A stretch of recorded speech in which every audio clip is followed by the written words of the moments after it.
Malan mo si Vice Governor Tingting Garing kag ang Provincial Board nagpasar ina kami no nagpasar man sang ordinansa nga taganing incentives ining mga players Yes. no, especially ang nagdalaog sa mga national competitions.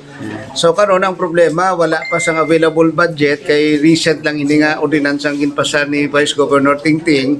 So mahingagaw kita supplemental budget kay kung pila lang available amo na siguro ang mahatag ta sa mga nagdalaog sa sports competition sa national kag international level, pero sa next year madala na ini no. So ang paghatag sang incentives and rewards sa mga sports, especially sa mga nagdalaog naton sa national kag international competition, hopefully bilang chairman sa Committee on Appropriations mapangitaan namon ina kay si Governor si Gov Toto amenable man sina no sang sinang ordinansa kay banan mo importante nga tagaan ta mandungog bay labot sang certificate or commendation may mga incentives and rewards man sila biskan jutay lang para makita nila nga ginatagaan man sila importansya sa ila effort kag sang ila nga pagpangabudlay.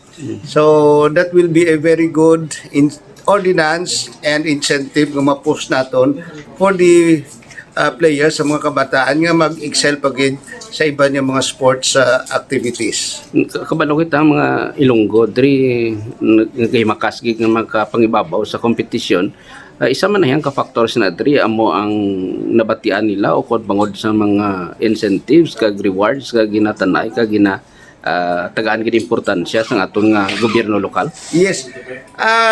Ang incentive is only the later part tungod sa kay Vice Governor Tingting nga gintusoy ay na. Pero ining mga aside from the rewards no, although it is not hindi dala sa ordinansa pero sa amon sa Banwa, sa Barotac kadamo gid sang mga nagabululig no. In fact, way labot sa local government unit sa kay Doc Ferd, sa kay Mayor BP no. May mga sektor man kita, mga business sector kag may mga football enthusiasts nga nagabulig suportar no. Especially kung magpalakat like last year ang under 19 naton to, the provincial government has spent around 600 to 700,000 pesos.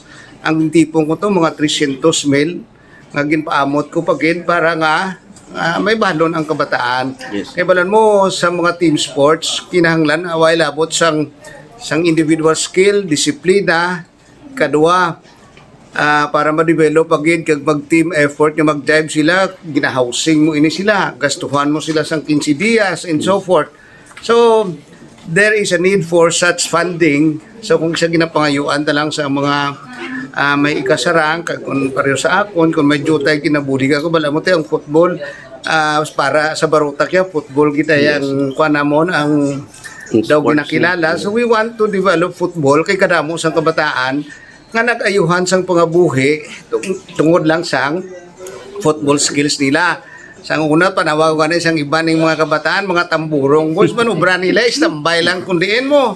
Pero kung may football ara sila kag naga-excel sila sa uli ginakuha ini sila sang mga eskwelahan sa Manila kag nagahampang sila later sa mga national competition. Naga-join sila sa Philippine Army, Philippine Air Force. Si Aya national player naton sa ASCAL damo pa dira no. So amo man ini ang mabulig naton guro sa kabataan in the future nga daw alang-alang sang kapasidad financial pero tungod sa ilang skills mabuligan naton in line also with the program of the governor. So lastly, board bilang chairman sa Committee on Appropriations, ano ang imong palabot nga mensahe sa aton nga mga atleta nga nagdalaog sa region sa Wibaraakag sa tuwan sa palaro, national palaro? Yes, no, kadamo gid siyang nagdalaog naton. This is siguro the beginning of the development nga ma-excel kita sa sports and congratulations sa mga atleta naton kag I think no kami iya sa provincial government kay Governor Toto, kami sa provincial board, Vice Governor Tingting and the rest kag bilang chairman sa Committee on Appropriations ginatinguan ginamon nga kung ano ang mabulig naton sa mga atleta para ma-develop, ma-upgrade kag mag-excel sila ginasuportahan ini sang executive department kag sang legislative. Amo na gani ang ordinansa ni Vice Tingting nakaigaw gid idi kay gin pasarya ang ordinansa upon man kami para hatagan sang incentives and rewards sa mga kabataan nga nag-excel sa sports.